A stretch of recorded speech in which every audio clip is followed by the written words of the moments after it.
우리나라의 제주도는 말을 키우는데 아주 적절한 곳이라고 전해지고 있습니다.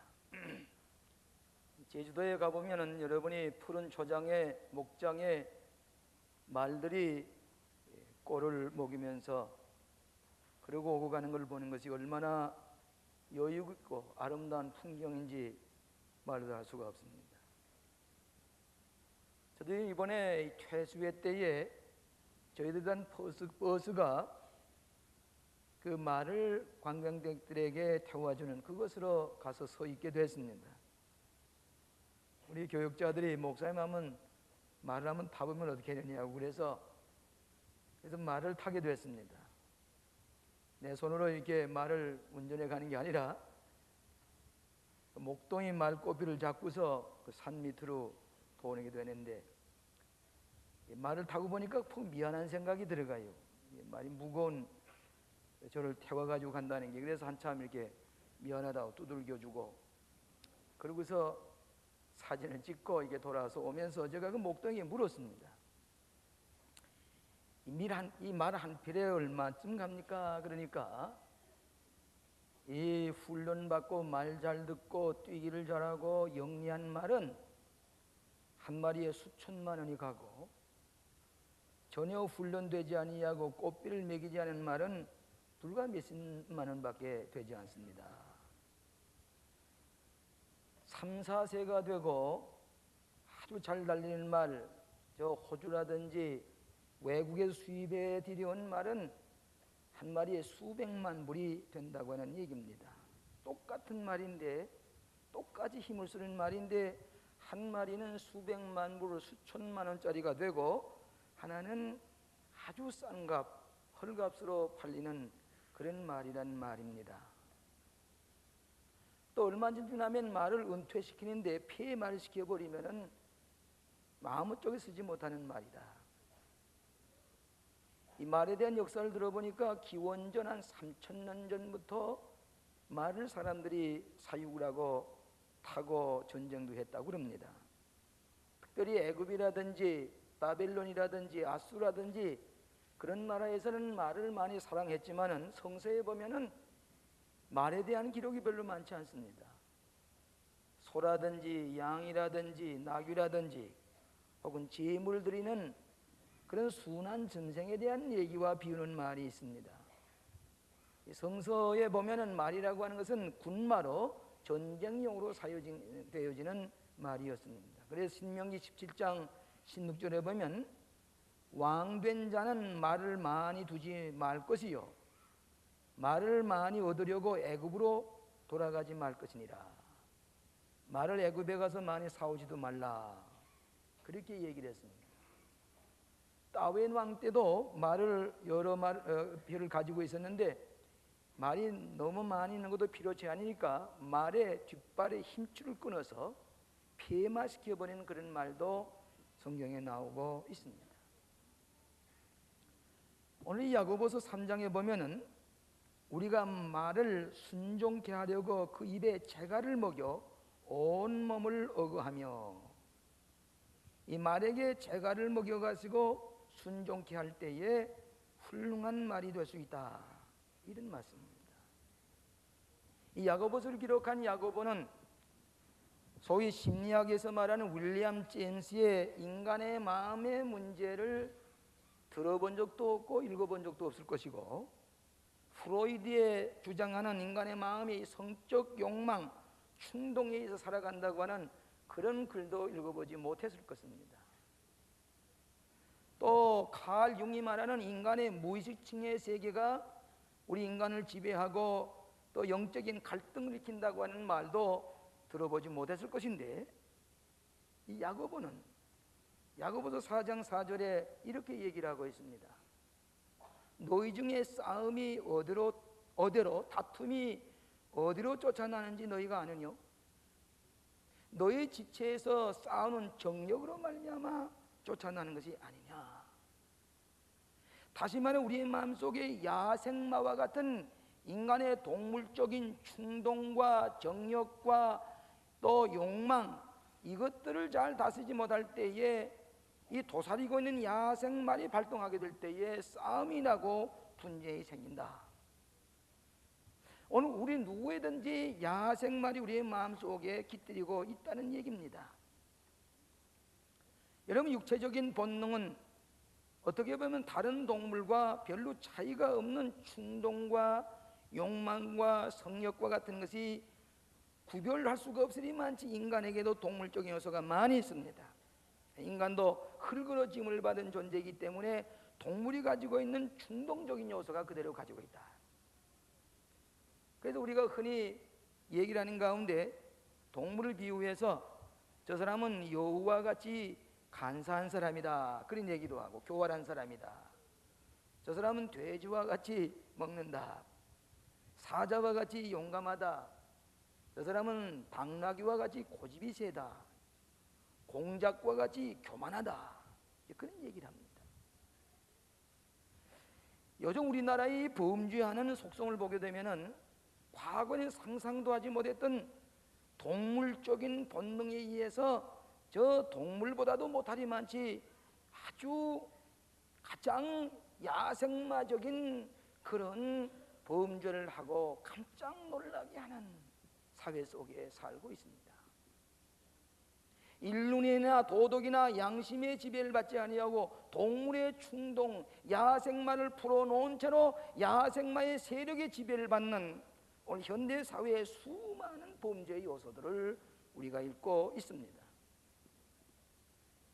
지난 약 90년간은 인간의 내부에 있는 야생마와 같은 이 충동과 정력을 어떻게 다스릴 것인가?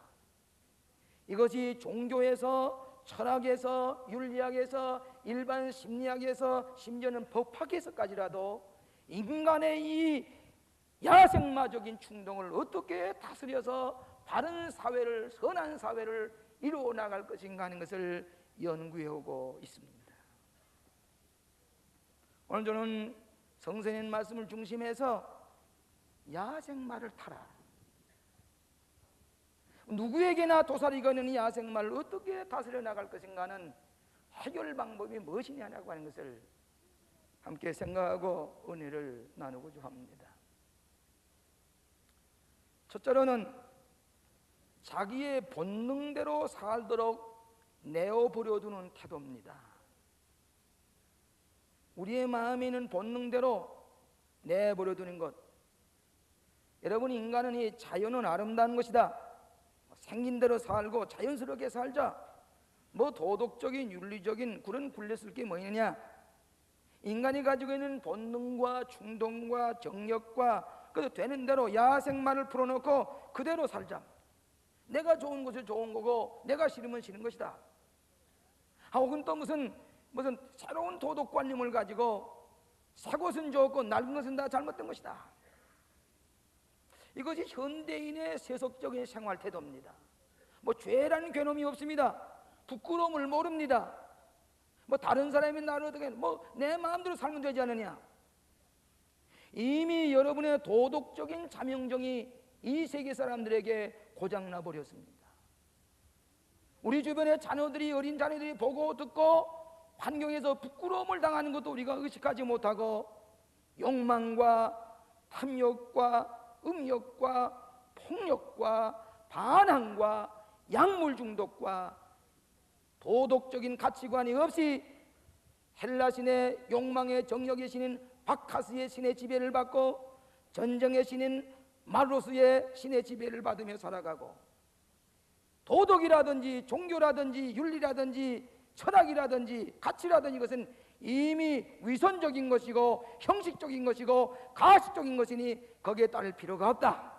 내 마음대로 내 충동대로 살아가는 것이다. 이거 자연스러운 것이 아니냐. 우리의 마음속에 있는 야생마를 그대로 풀어내놓아 놓고 그대로 그 세력의 지배를 받고 살아가는 현대인에게 날이 갈수록 동물적인 사악한 범죄의 요소들을 우리가 보고 있습니다. 여러분, 니체의 철학, 스펜서라든지 다윈의 철학과 마찬가지로 그저 인간이 최고의 선의가 마음대로 사는 겁니다. 리비도를 주장했던 프로이드의 심리학, 뭐 인간의 마음속에 생각나는 거, 충동나는 거 다 만족하며 살아가는 것이니 무슨 이든이 슈퍼 이건이 뭐 그런 제한 받을 거 없다. 그런 프로이드의 심리학도 우리가 듣고 있습니다. 한번 어떤 청년이 성적인 고민과 도덕적인 갈등 때문에 고민하다가 정신과 의사에게 찾아왔습니다. 어떻게 하면 좋겠냐 그러니까 정신과 의사는 말이 당신 마음대로 뭐 도덕이 윤리고 뭐 그런 거 생각할 것도 없어. 마음대로 충족하고 살다. 뭐 그러고서 문제가 되면 또 나에게 찾아오라고. 그래서 상담을 하고 내보냈습니다. 이 청년은 나가서 야생마의 충족대로 마음대로 살다가 그리고 돌아와서 문제가 해결되지 않습니다. 이 정신과 의사에게 찾아와서 상담을 하려 보니까 이미 정신과 의사는 자살해버리고 그 자리에 없었습니다. 과연 우리들의 마음속에는 야생마를 풀어놓은 채로 살 때에 우리의 사회 문제가 해결될 것인가? 좋은 애가 칼 막스입니다. 그 사람에는 하나님도 없고 천국도 없습니다.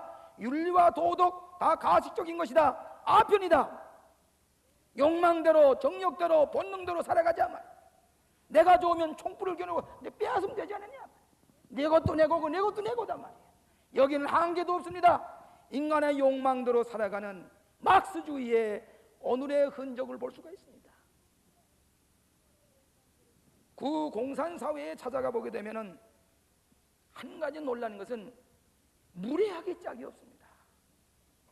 우리가 안타깝게 생각하는 것은 저 북한의 사람들이 이 막스주의 유물주의에서 40여 년 지난 저 유물주의 철학 가운데 사는 사람들이 우리가 같이 만날 때에 신의도 없고 신뢰감도 없고 무례하게 짝이 없는 자기의 한마디의 약속을 지키지도 않는 이런 사회에서 어떻게 우리가 조화에 이루어 살아나갈 것인가? 여러분, 나치주의는 니체의 철학을 정부에 사상화한 것입니다. 백성들에게 주입한 것입니다. 얼마나 많은 사람들이 희생됐습니까? 요즘은 니오나치즘이라고 그래가지고 새로운 다카, 새로운 포로 수용소의 양상을 보는 것처럼 이걸 가리켜서 칼 융은 말하기를 인간의 야망성인 야생마가 우리를 지배할 때에 얼마나 놀라운 범죄 요소가 일어나는지 알 수가 없다. 우리들의 마음속에 야생마가 오늘도 우리의 마음속에 쭈그리고 앉아 있습니다. 그러면 새벽 기도회 때에 사사기를 읽는 가운데 삼손에 대한 얘기를 재미있게 듣고 은혜를 받습니다. 여러분 잘 아시는 삼손 모르는 사람 없을 겁니다. 삼손과 데리라라고 하는 영화가 있었지요. 이 삼손은 원래 하나님의 선택받은 사람으로 나스리 백성으로 나스리 사람으로 술과 시체와 부정한 일을 하지 않는 절제하는 사람입니다. 여호와의 신이 감동된 사람입니다. 힘이 센 장수입니다. 그런데 우리의 그 마음속에는 야생마를 풀어놓고 보니까 블레셋 여인들 그렇게 방탕하지 말라고 블레셋 여인과 사깁니다. 그 다음에 또 여자를 사깁니다. 데릴라를 사깁니다. 나중에는 이 데릴라에게 속아서 머리를 다 깎인 채 두 날을 다 빼앗긴 채 연자 맷들을 깊은 감옥 속에서 돌리고 있습니다. 우리의 야생마대로 살다 보면 판단력 잃어버립니다. 분별력 잃어버립니다. 우리 시야가 다 흐려집니다. 그대로 깊은 감옥 속에 어두운데 연자 맷돌을 돌리는 것 같은 야생마들의 삶 속에 살아가는 우리의 결과인 것을 알아야 되겠습니다. 오늘 현대 젊은이들이나 현대 사람들에게 지연 없는 자유주의 위헌, 결국은 야생마대로 살아다 보면은 우리가 모두 다 도덕과 윤리와 철학과 종교 없이 무너지고 마는 이런 세대에 우리가 살고 있다는 것을 알아야 되겠습니다. 그렇기 때문에 사도 바울은 갈라디아서 5장 19절로 21절에 이렇게 얘기를 했습니다. 육체의 일은 현저하고 하니 곧 음행과 더러운 것과 호색과 우상숭배와 술수와 원수 맺는 것과 분쟁과 시기와 분냉과 당짓는 것과 불리함과 이단과 투기와 술취함과 방탕함과 이것들은 모두 하나님의 나라를 유업으로 받지 못하나니라 그랬습니다. 야생마대로 살아갈 수가 없는 존재입니다. 칼 융이 얘기를 하기를 우리 속에 야만인의 속성을 다 가지고 있는데 오직 기독교만이 이것을 체크해서 바로잡을 것입니다. 그러나 기독교가 이에 무관심할 것 같으면 인간은 죄악의 홍수에 밀려 몰사하게 될 것이라고 칼 융이 얘기를 했습니다.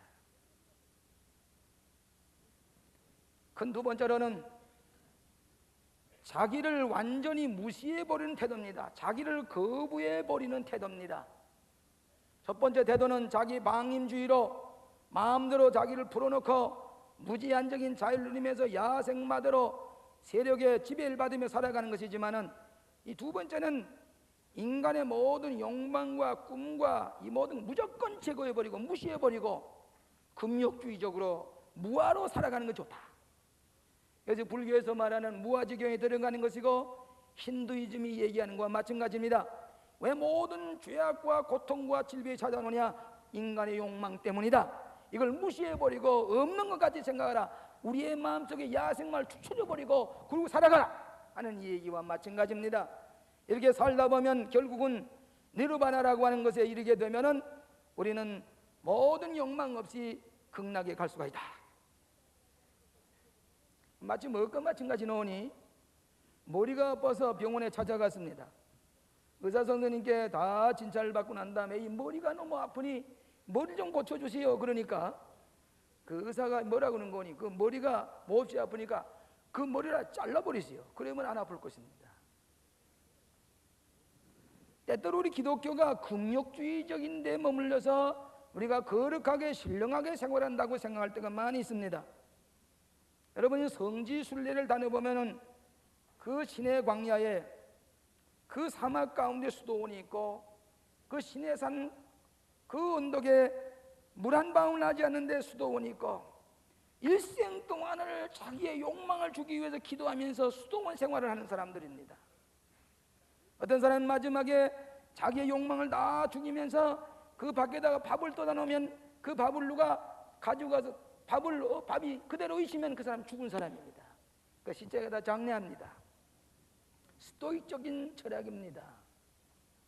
때때로 우리 기독교가 하지 말라 모든 거 하지 말라 금욕적인 종교, 금기의 종교로 착각하고 있는 사람이 있습니다만은 그렇기 때문에 옛날에 예수 잘 믿는 사람은 무조건 하지 말라 그러니까 무기력해지고 아무런 희망도 없이 기독교는 아무것도 할 수 없는 무능한 존재로 되어버리고 마는 것. 그렇기 때문에 적극적인 신앙 하라고 하는 내게 능력 주신 자에서 할 수 있다고 하는 긍정적인 신앙을 가질 때에 창조적인 하나님의 나라를 이루어 나갈 수 있는 것을 믿으시기를 바랍니다. 오늘날 시한부 종말론은 마찬가지입니다. 부정적인 결정론입니다. 예수님 다시 오실 텐데 뭘 가지고 있느냐? 그 인간의 탐심과 욕심을 어떤 교주에 의해서 모든 사람은 부정적으로 모든 결정론적으로 해보는 운명적으로 맡겨버리는 이런 잘못된 경향이 있는 것을 알아야 되겠습니다. 우리는 아무것도 하지 아니하고 주님의 뜻을 이룰 수가 없습니다. 지난 주간에 우리 빌레몬 시러빈 선교회에서 아주 훌륭한 강연회를 가졌습니다. 금요일날 국방선교와 한국경제전망이라고 하는 제목으로 김우중 회장님께서 여기 오셔서 아주 정성껏 전부 다 노트를 해가지고 강연을 했습니다. 그 다음에 질문을 하는데 자유롭게 질문을 하는데 아주 솔직하게 얘기를 주고받았습니다. 저는 뒤에서 가만히 들으면서 그분의 지나가는 얘기 가운데 지금은 우리가 분수를 알아야 된다. 기분에 날뛸 때가 아니단 말이지. 인간의 욕망에 따라서 쉬고 놀고 자기의 욕망을 성취하기 위해서 그렇게 무분별하게 살 때가 아니다. 너무 이젠 또 안전만을 추구할 때도 아니다. 나이 든 사람들이 안전만을 추구하는 시대가 아니다. 전쟁의 냉전의 시대가 끝났다고 하지만은 더 심각한 경제의 냉전 가운데서 내가 살아남느냐 죽느냐는 이 시대에 우리는 안전을 추구하며 기분에 의해서 놀고 먹고 향락을 이루는 그런 시대가 아니다. 위기가 닥칠 때 위기 속에서 기회를 삼고 꿈과 희망과 신념을 가지고 나가지 않으면 살아남을 길이 없다. 슐러 목사님의 적극적인 신앙을 강조하면서 도전하자 말이에요. 안전만 추구한 시대가 아니다. 하루도 자기는 쉴 수가 없이 전체로는 한국 국민에게 경제적으로 풍요하게 하는 것이지만은 적게는 10만 명의 자기 그룹에 종사하는 사람 한 사람 앞에 적어도 100만 원, 130명을 평균 잘 때 내가 뛰지 않으면 할 수가 없다. 게장처럼 과장처럼 위험한 게 목숨을 걸고 들어가서 기회를 삼으면서 이것저것 찾아다녔는데 도전할 수밖에 없고 내가 가지고 있는 모든 가능성을 발휘해서 이 시대를 극복해 나가지 안 되고 제접을 해야 되고 생산을 해야 되고 창조를 해야 된다. 기분에 있을 때가 아니고 안전을 추구할 때가 아니다. 심각한 얘기를 하는 것을 솔직한 얘기를 듣고 같이 얘기를 나누면서 많은 것을 느꼈습니다. 우리들의 마음속에 있는 것 욕망을 그대로 다 주저버리고 다 억눌러버리고 그 없는 것처럼 살아갈 수만 없는 하나님께서 이 시대의 책임을 맡기시고 기독교인으로서 맡겨진 이 가능성과 이 포텐셜을 어떻게 활용하느냐. 마지막으로 자기 완성의 삶입니다. 우리 예수님께서는 율법을 폐하러 오시지 아니하고 완성케 하기 위해서 오셨다 그랬습니다. 우리 인간에게 주는 욕망을 부정만 하고 억압만 사는 것으로 될 수가 없고 이것을 변화시켜야 되고 성화시켜야 됩니다. 자기 완성을 일으키기 위해서 예수님의 진리 안에서 이를 온전히 성화시키고 변화시켜야 됩니다. 오늘 현대는 니체주의나 자기 방임주의, 나치주의나 공산주의 가지고는 살 수가 없다고 하는 것을 역사가 증명해 주고 있습니다. 혹은 힌두이즘이나 불교와 같이 내 욕망만 죽여가지고 그리고는 생존할 수가 없는 것을 얘기하고 있습니다. 우리 속에는 창조적인 능력, 우리의 마음속에는 욕망과 꿈과 이것을 실현하기 위해서 이것을 순화시켜 자기를 충족케 하는 이런 우리의 마음속에는 야생말에 재갈을 물리고 마구 안장을 메우어 이후에 올라타고 달려가는 일이지 않으면 안 된다. 저는 지난 주간에 우리 교우께서 동국제약이라고 아주 유명한 좋은 약을 만들어내는 회장님이 권동일 회장님이 우리 교회 집사님이십니다. 큰 제약회사를 짓고 봉헌 예배를 드리자고 저를 불러주셔서 부지런히 갔지만은 한 10분 늦게 가서 미안하게 생각됐습니다. 요즘 교통은 예측할 수가 없습니다. 근데 대개 큰 회사에서는 무슨 돼지머리를 썰만하고 그거 앞에 절을 하는데 아주 그 제약계에 아주 많은 지도층이 오셔서 예배를 드리는데 그렇게 경건하게 외국분들도 오셔서 예배를 드렸습니다. 그러고 나서 가만히 점심을 대접하는데 보니까 거기서는 근로자들은 이 도라무통을 잘라가지고 숯불을 피워가지고 그 위에 스레이트를 얹어놓고 고기를 구워서 바비큐를 해서 그저 기뻐서 그저 큰 잔치를 한다. 그 다음에 저희들 아주 오신 손님들은 고음국을 끓여놓고 고음국을 마시면서 밥을 저도 맛있게 먹었습니다마는 태조가 돼요. 일하는 분들은 바비큐를 해서 냄새가 진동한. 그런데 제가 오다 보니까 그 일하는 일꾼이 쌈에다가 고기를 싸서 목사님 잡숴보세요. 맛있어요, 맛있어요. 그래서 제가 먹으면서 왔습니다. 그런데 그 회사는 노사 문제가 일어나면 복이 없더라는 얘기입니다. 하하, 이러니까 최고의 제품을 만드는 회사로구나. 그 권동인 집사님하고 앉아서 식사를 하는 가운데 나는 한 가지 중요한 얘기를 들었습니다. 그 모든 회사를 시설해 가는 가운데 외국 사람이 가만 보고 있다가 마지막 하는 얘기가 에듀케이션하고 추배인은 다릅니다. 교육하고 훈련받는 건 다릅니다. 오늘 대개 우리나라 사람들은 많은 교육, 학위, 이 아는 것으로 끝나려고 하지만은 그거 가지고 안 된다는 얘기입니다. 트레이너를 해야 되고 연단을 받고 훈련을 받아야 된다는 얘기입니다. 오늘 많은 한국 사람들은 머릿속에 아는 것 가지고 되는 것 같지만 실상은 출애인이 없으면 생산적이 되지 못한다. 나는 권 집사님 그 얘기를 하시는 가만히 듣고 차를 타고 오면서 그렇다. 오늘 많은 사람은 아는 것으로 끌려고 하지만 노하우, 출애인이 없으니까 우리는 남에게 밀려서 지날 수밖에 없는 우리의 삶을 생각할 때에 우리의 야생마를 다스려 거칠리는 것, 아직도 머지가 다듬어지지 아니한 것, 하나님의 말씀으로 성령의 감동으로 다스려지게 될 때에 놀라운 홀스파워, 놀라운 능력을 발휘해서 창조적인 삶을 살아갈 수 있다고 하는 것을 우리의 가르치셔서 우리의 욕망을 부인하는 게 아니라 도리어 자기를 완성시켜 나가는 이 진리를 가르치신 것을 믿으시기 바랍니다. 예수님께서는 베드로를 택하였습니다. 업을 택했는데 그분은 거칠은 사람입니다. 다듬어지지 않은 성품입니다. 아주 신경질적입니다. 그럼에도 불구하고 그를 변화시켜서 수제자를 삼으시고 마지막에는 그 성격 때문에 십자가에 거꾸로 매달려 죽으리만치 용감 있는 지도자였습니다. 마태 재물의 탐심이 있었던 사람이 재물 세리의 책상을 버리고 제자가 되었습니다. 요한과 야고보는 명예욕이 있어서 예수님이 예루살렘에 올라가서 이 왕의 자리 될 때에 좌우로 우리 함께 하십시오 명예욕을 갖던 사람이 될 때 그 명예욕을 다스릴 때에 순교자가 되고 하나님께서 귀하게 드시는 제자가 되었습니다. 요한은 성격이 급했습니다.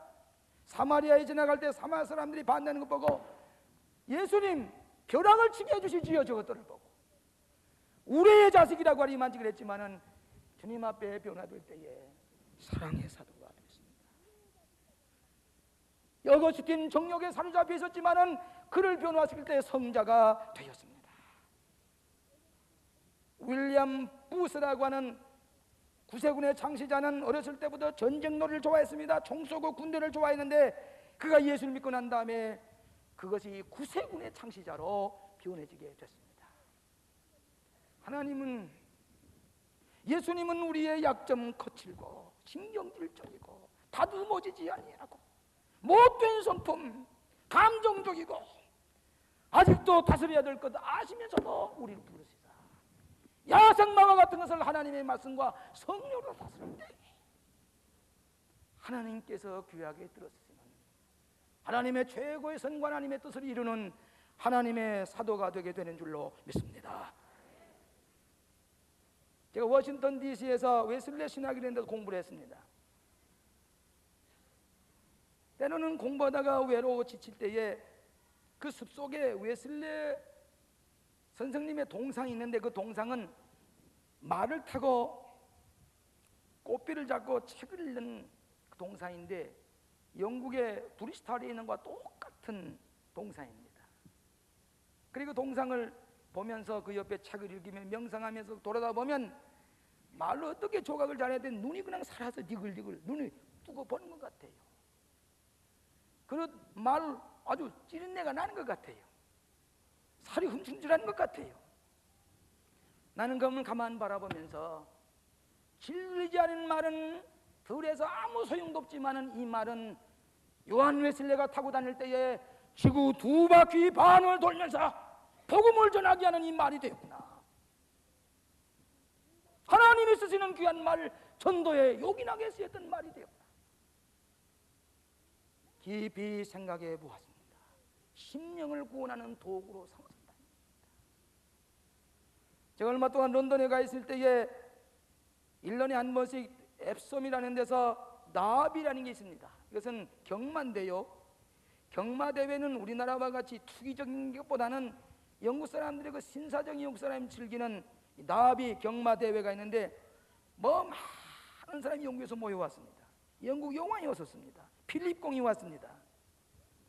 저희 교회에 시장이 나가는데 시장이 절더러 그 로얄 박스 옆에 앉으라고 그래서 가서 그 여왕 옆에서 가만히 그 경마장에서 하는 것을 가만히 보니까 정장을 하고 젠틀맨십을 가지고 그 경마를 즐기는데 아주 아름다운 경험을 했습니다. 여러분 잘 아시는 여왕은 버킹ham인가요? 영왕 궁정에서 꼭 까만 말을 탑니다. 그 여왕 폐하가 그 말을 타고 표레이드 앞을 지날 때는 모두 다 박수가 칠 뻔했는데 그 말이 어떻게 공손하게 머리를 숙이고 여왕이 시키는 대로 왔다. 존귀 여김 받는 말, 여왕을 모시고 다니는 말, 야생 말을 타고 하나님의 말씀에 자갈 물리고 이것을 타고 다닐 때에 존귀 여김을 받는 하나님의 뜻을 성취하는 위대한 역사가 일어나는 것을 믿으시기를 바랍니다. 하나님 우리의 성격을 아십니다. 못된 성격, 감정적이고 참을 줄 모르고 교만하고 약점투성이, 그럼에도 불구하고 우리를 부르셔서 우리로 하여금 이 야생마를 타고 변화시켜 승리의 자기 완성의 개선문을 향해 가시는 하나님의 뜻에 순종해 가신 여러분 되세요. 주의 이름으로 축원합니다. 자비하신 아버지 하나님, 은혜를 진심으로 감사합니다.